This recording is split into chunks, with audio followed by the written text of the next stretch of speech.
막힌 속을 확 뚫어주는 OBC 본격 시사 토크 시사 직설입니다. 한신대학교 김준혁 교수님 모시고 한 주간의 주요 이슈 점검해 보겠습니다. 교수님 안녕하십니까? 예, 안녕하세요. 반갑습니다. 김준혁입니다. 어떻게 지내셨습니까? 예, 뭐 아주 즐겁게 잘 지내고 있습니다. 바쁘시죠? 뭐 유튜브 활동 많이 하고 계시는 걸로 알고 있는데요. 시사평론도 하고 있고 또 관련된 것 뭐 조사도 좀 하고 또 제 전공과 관련된 또 책도 쓰고 있고 요즘 이제 쓰는 책이 청년 정조라고 해서 저는 그 요즘 20대 청년들에게 어떤 정조의 청년 시절의 이야기를 통해서 좀 희망도 갖고 용기도 가지라 그런 책 좀 쓰고 있습니다. 네, 교수님. 먼저 오늘 후쿠시마 오염수 문제부터 한번 짚어보겠습니다. 네. 뭐 과학이냐 정치냐 말들이 많은데 교수님 어떻게 생각하십니까? 저는 윤석열 정부와 지금 일본 정부가 하고 있는 일들은 굉장히 잘못됐다고 생각을 합니다. 과학이라고 하는 이름을 통해서 굉장히 잘못된 정보를 좀 국민들에게 전달하고 있고요. 지금 이런 식으로 나가게 되면 우리 바다뿐만이 아니라 전 세계 바다가 오염될 수 있기 때문에 일본 정부가 후쿠시마 핵 오염수 방류는 빨리 다시 철회를 해야 된다고 생각합니다. 그 김동연 경기도지사도 관련해서 이게 책임과 무책임의 문제지 과학이나 괴담의 문제는 아니다. 또 김동연 지사 이 말에 대해서 경기도의 국민의힘 쪽에서는 김동연 지사가 자기 마케팅하고 있다. 뭐 이런 얘기들이 경기도 내에서도 그 정치 쟁점화되고 있습니다. 저는 김동연 지사가 상당히 올바른 이야기를 했다고 생각을 합니다. 김동연 지사가 차기 대선 후보로 지금 이제 성장하고 있는 분 아니겠습니까? 그런 측면에서 경기도의 어떤 행정에 대한 부분만이 아니라 국민 전체의 어떤 생명과 또 경제 문제 이런 것에 대해서 이렇게 그 말씀하시는 것은 올바르다고 생각을 하고요. 특히나 이 과학이라고 하는 이름으로 잘못된 이야기를 전하는 부분에 대해서 좀 냉정한 비판을 한 것은 굉장히 잘했다고 생각을 합니다. 내년 총선 관련해서 잠깐 짚고 넘어가도록 하겠습니다. 여야가 그 각각 연찬회, 워크숍 등을 열면서 사실상 총선 체제로 접어들었죠. 그 국민의힘 쪽에서는 뭐 수도권 위기다. 그 민주당도 마찬가지다는 얘기가 많이 나옵니다. 예. 어떻게 보시는지요? 저는 뭐 당연히 국민의힘이 수도권 위기론이 있다고 생각을 하고 그것이 맞다고 생각을 하고 있죠. 얼마 전에 윤석열 대통령이 국민의힘 연찬에 또 직접 가지 않았겠습니까? 가서 뭐 수석들까지 다 대동하고 왔어야 되는데 뭐 이런 이야기 하면서 나름 이제 민주당에 대해서 가짜뉴스만 공격하고 가짜뉴스를 만들고 또 정부 여당을 계속 공격만 한다. 뭐 이런 식으로 지금 매도를 했는데 이건 위기에서 나온 말이라고 생각을 합니다. 실제로 현재 수도권 일대 분위기는 바로 윤석열 정부의 무능 또 국민의힘의 억지 주장 뭐 이런 것들에 대해서 상당히 그 반발이 크다고 저는 생각이 됩니다. 그 인물론에 대한 빈곤을 이야기하면서 항상 나오는 말이 혁신이고 그래서 공천 혁신이란 말이 나오지 않습니까? 예. 그럼에도 불구하고 중진 역할론이라는 말이 약간 좀 상치되는 말이 또 나오기도 합니다. 그거에 대해서는 어떻게 보시는지? 뭐 중진 역할론이라는 게 기존의 의원들이 자기의 어떤 권력을 계속 갖겠다고 내세우는 명분 아니겠습니까? 물론 그 말도 틀린 말은 아니죠. 다만 중진들이 좀 더 강력한 의회 경험이 많이 있잖아요. 그러면 또 올바른 정책 만들고 국민과 소통하고 어떤 잘못된 부분 바로잡는 역할을 하는 것이 어떤 중진의 역할들인데 그것이 잘 안 되고 있으니까 많은 그 국민들이 중진들보다 좀 더 혁신적인 사람이 나왔으면 좋겠다라고 이야기하는 것이고 그것은 이제 여야가 따로 다르지 않다고 생각을 합니다. 그 민주당의 경우에는 뭐 국민의힘도 관심사겠지만 이재명 대표가 계속 이재명 체제로 선거를 끌고 갈 거냐 아니면 10월 살퇴설 얘기도 나오는데 10월 달에 사퇴를 할 거냐 이런 얘기도 많이 있는데요. 저는 이 부분에 대해서 제가 집중적으로 좀 그 관심을 갖고 좀 보고 있는데요. 지금 민주당 입장에서는 당대표를 중심으로 더 똘똘 뭉치는 것이 더 현명한 일이다. 실제 그렇게 해야 되는데 좀 그렇지 않은 부분이 있지 않습니까? 이제 그 부분은 바로 무엇 때문이냐.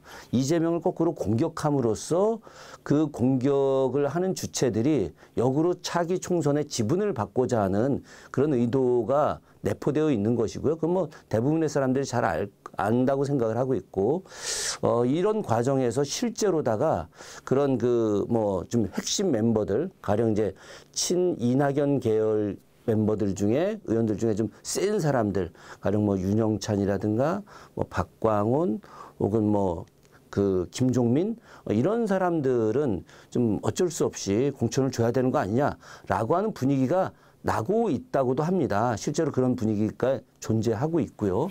그런 측면에서 보자면은 민주당의 공천이 과연 제대로 될 수 있는 것인가에 대한 국민들의 회의가 있을 수 있는 것이고, 국민의힘 같은 경우도 지금 이제 제대로 이게 정리가 잘 안 됩니다. 그 안 되는 이유는 뭐 유승민 리스크도 있고요. 뭐 그런 것도 있기도 하지만 향후에 이제 윤석열 대통령을 이제 보필 혹은 뭐 이렇게 호위할 수 있는 검찰 출신들을 대거 공천을 좀 준비하고 있기 때문에, 그래서 제대로 좀 뭐 가령 지역위원장 공모를 했는데도 불구하고 이제 그걸 제대로 추진하지 않는 것들, 이런 것들도 다 그 연장선상에 있다고 보여지는 것이죠.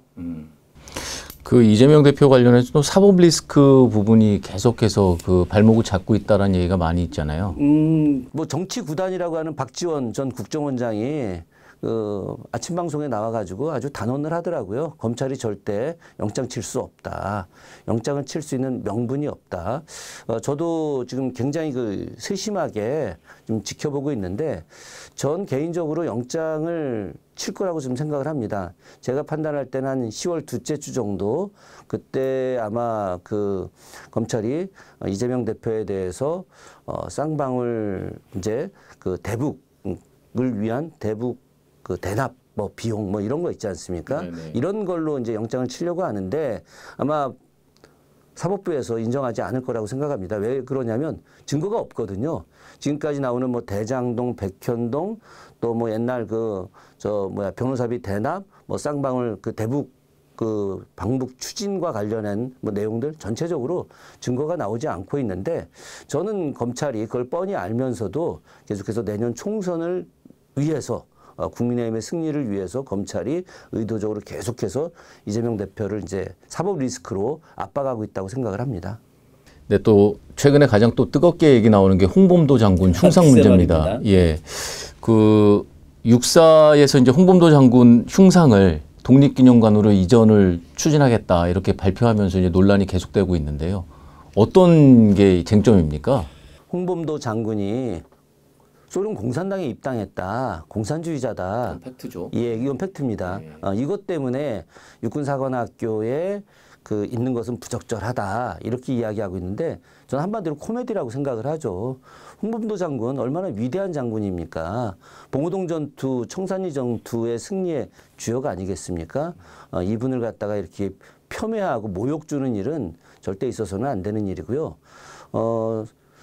홍범도 장군이 소련 공산당에 입당한 나이가 59세예요.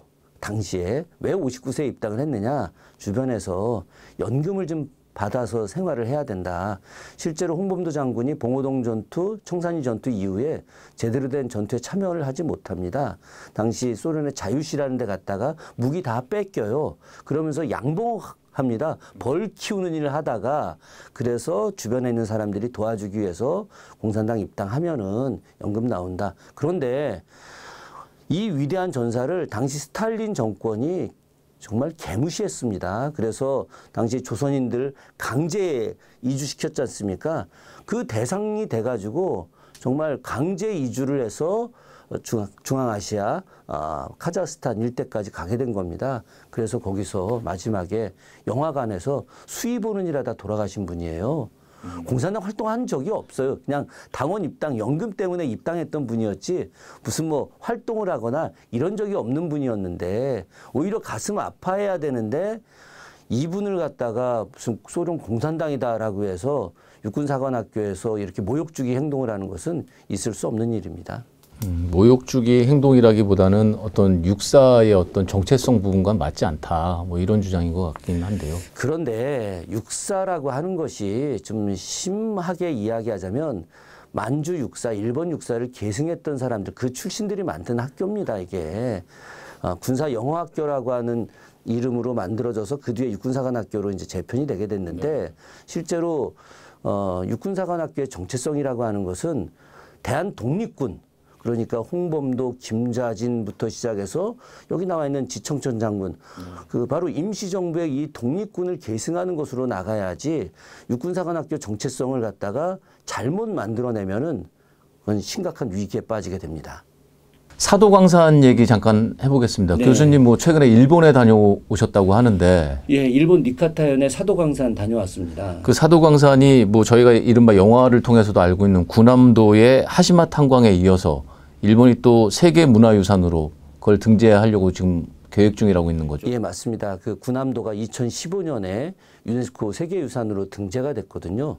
조선인들 강제징용해서 정말 엄청난 학대를 했던 그 공간을 일본의 산업을 발전시킨 산업유산이라고 해서 세계유산으로 등재를 시켰는데 이번에 사도광산도 같은 개념의 어떤 광산이었거든요. 이걸 다시 2024년에 세계유산으로 등재시키기 위해서 정확히 말하면은 이제 세계유산 등재 신청서를 제출하려고 하는 겁니다.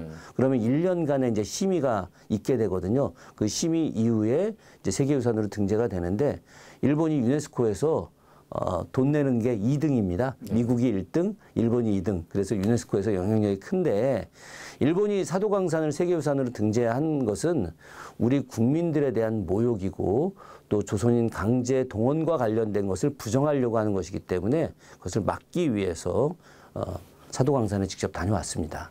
교수님이나 이렇게 개인적인 노력도 노력이지만 정부 차원에서 이거를 뭐 막기 위한 노력이라든지 이런 건 뭐 아니 실제로 그 외무부가 사도광산을 세계유산 등재하는 것을 반대한다라고 천명을 했고요.